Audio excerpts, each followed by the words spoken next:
Se você tem alguma dívida com o governo, saiba que você pode entrar para a dívida ativa. E nesse vídeo eu vou explicar exatamente o que é a dívida ativa, como ela funciona e quais são os riscos de você entrar nela. E tudo de uma forma bem simples. Então, se é um assunto que te interessa, fica até o fim desse vídeo porque tem muita informação nele para você.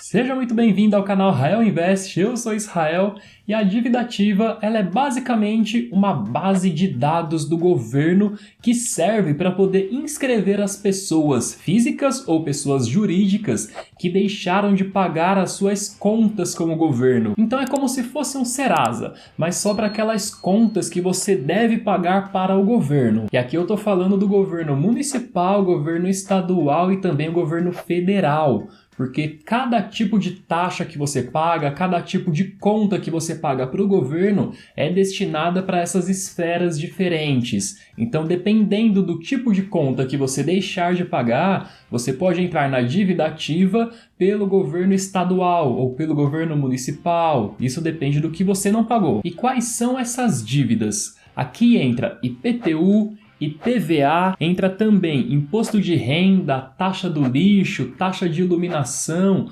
qualquer tipo de conta que você tenha que pagar para o governo. Por exemplo, caso você não pague o IPTU, você pode ir para a dívida ativa do município.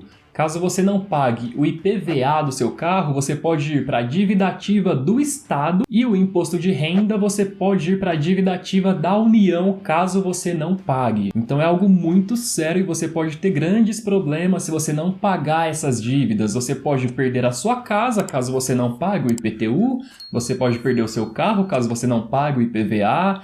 Então é algo realmente sério e tem basicamente dois tipos de dívida ativa, a tributária e a não tributária. A dívida ativa tributária, ela vem dos tributos que você deixou de pagar. E o que são os tributos? São as taxas que você tem que pagar para o governo, como IPVA, IPTU, imposto de renda e qualquer outra contribuição que você tem que fazer para o governo, pagar o seu tributo. E a dívida ativa não tributária é aquela que você não paga em forma de tributo para o governo. E aí entram as multas, restituições também entram em dívida ativa não tributária, aqui entra também indenizações e o que acontece caso você não pague essas dívidas, seja tributária ou não tributária.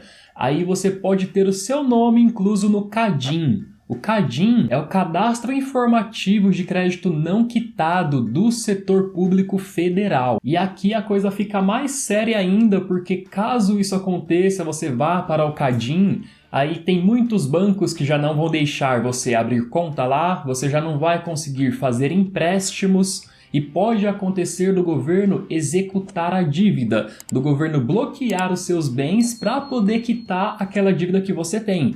Então aí a coisa fica muito mais séria. E nesse momento você pode estar pensando se todas as dívidas que você tem com o governo, se elas vão para a dívida ativa. E a resposta é não. Nem todas as dívidas vão para a dívida ativa, porque tem um custo para o governo poder te cobrar judicialmente. Então, quando é uma dívida de um valor muito baixo, não vale a pena fazer todo esse trâmite de cobrar judicialmente, sendo que é um valor menor do que o custo que o governo vai ter para poder te cobrar. Mas de qualquer forma, ainda que você tenha uma dívida que seja um valor baixo, já corre atrás para poder regularizar a sua situação, porque cedo ou tarde essa dívida vai aumentar e você pode ter seu nome incluso na dívida ativa, pode chegar a ir para o CADIM e aí complica muito mais sua vida. E você pode consultar também se seu nome está na dívida ativa ou não pelos sites do governo municipal, federal e estadual. Você pode também ir na prefeitura da sua cidade e lá eles vão conseguir consultar se você tem alguma dívida, se tem alguma pendência.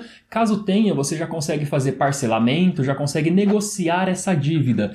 E uma dica aqui muito importante é que normalmente na mudança de governo eles tendem a diminuir os juros que você está pagando, ou melhor, os juros que você tem que pagar por aquela dívida. Normalmente o governo faz isso porque eles precisam arrecadar mais dinheiro. Na troca de governo, quem chega ali, ele quer que tenha mais dinheiro, então ele pode sim até zerar os juros das pessoas que estão com o nome na dívida ativa para que essas pessoas paguem e aí ele consegue arrecadar uma quantia grande de dinheiro para poder trabalhar. Então fique esperto nessa mudança de governo, porque se você está devendo alguma coisa, provavelmente você vai conseguir diminuir os juros nesse momento.